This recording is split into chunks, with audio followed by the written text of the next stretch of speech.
Perkenalkan, nama saya Sarlen dari Prodi Manajemen Fakultas Ekonomi, Universitas Widyagama Makam Samarinda.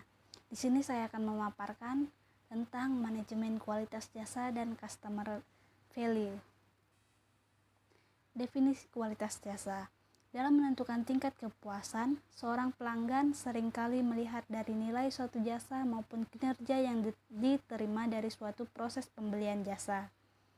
Besarnya nilai yang diberikan oleh suatu jasa kepada pelanggan merupakan jawaban dari pertanyaan tentang mengapa seorang pelanggan menentukan pilihannya. Pelanggan pada dasarnya mencari nilai terbesar yang diberikan oleh suatu jasa. Menurut Wyckoff, kualitas jasa adalah tingkat keunggulan yang diharapkan dan pengendalian atas tingkat keunggulan yang diharapkan untuk memenuhi keinginan pelanggan. Apabila jasa yang diterima atau dirasakan sesuai dengan yang diharapkan, maka kualitas jasa dipersepsikan baik dan akan sangat memuaskan. Karakteristik jasa. Ada 4 karakteristik jasa. Yang pertama yaitu tidak berwujud. Jasa bersifat intangible, artinya tidak dapat dilihat, dirasa, diraba, dicium, dan didengar sebelum dibeli. Yang kedua yaitu tidak terpisahkan. Jasa tidak mengenal persediaan atau penyimpanan dari produk yang telah dihasilkan. Karakteristik ini disebut tidak dapat dipisahkan, mengingat pada umumnya jasa dihasilkan dan dikonsumsi secara bersamaan. Yang ketiga yaitu bervariasi. Jasa bersifat sangat bervariabel karena merupakan non-standardized output, artinya banyak variasi bentuk, kualitas, dan jenis tergantung pada siapa, kapan, dan di mana saja jasa tersebut dihasilkan. Yang keempat yaitu tidak tahan lama. Jasa merupakan komoditas yang tidak tahan lama dan tidak dapat disimpan. Dengan demikian, apabila suatu jasa tidak digunakan, maka jasa tersebut akan berlalu begitu saja.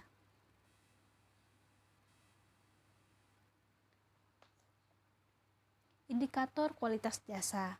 Yang pertama yaitu bentuk fasilitas fisik, yaitu kemampuan suatu perusahaan dalam menunjukkan eksistensinya kepada pelanggan. Yang kedua yaitu kehandalan. Sebuah perusahaan jasa harus mempunyai kemampuan untuk memberikan pelayanan sesuai dengan yang dijanjikan secara akurat dan terpercaya. Yang ketiga yaitu tanggapan.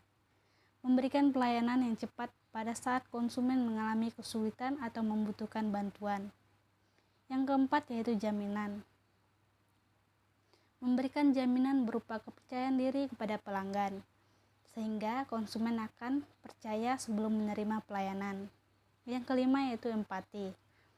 Memberikan perhatian individu kepada konsumen, bentuknya seperti karyawan harus cepat dan tanggap dalam membantu konsumen. Definisi customer value.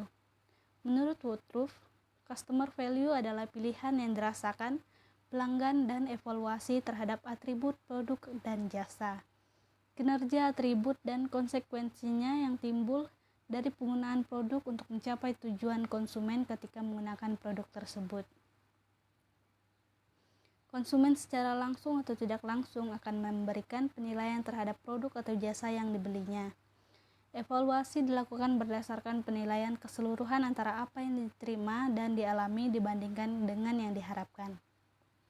Terdapat 2 faktor utama yang dijadikan sebagai pedoman oleh konsumen, yaitu layanan yang diterima dan layanan yang diharapkan. Layanan yang pernah dialami akan menjadi standar perbandingan akan layanan yang diterima, itu menurut Suryani.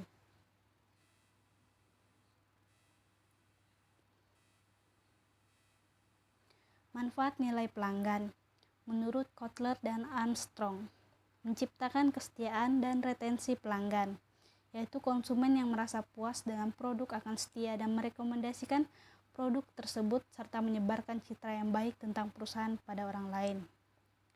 Yang kedua yaitu menumbuhkan pangsa pasar. Agar pangsa pasar mengalami peningkatan, maka perusahaan harus memberikan berbagai penawaran lebih banyak kepada konsumen, ataupun melatih para karyawan untuk melakukan perluasan pasar dan tetap melakukan pemasaran produk lanjutan kepada konsumen lama. Yang ketiga yaitu membantu ekuitas pelanggan. Tujuan dari CRM dalam menciptakan ekuitas pelanggan yang tinggi. Yang terakhir yaitu indikator nilai pelanggan menurut Kotler dan Keller. Yang pertama yaitu nilai produk, nilai pelayanan, nilai personil, nilai citra, harga moneter, biaya waktu, biaya psikis.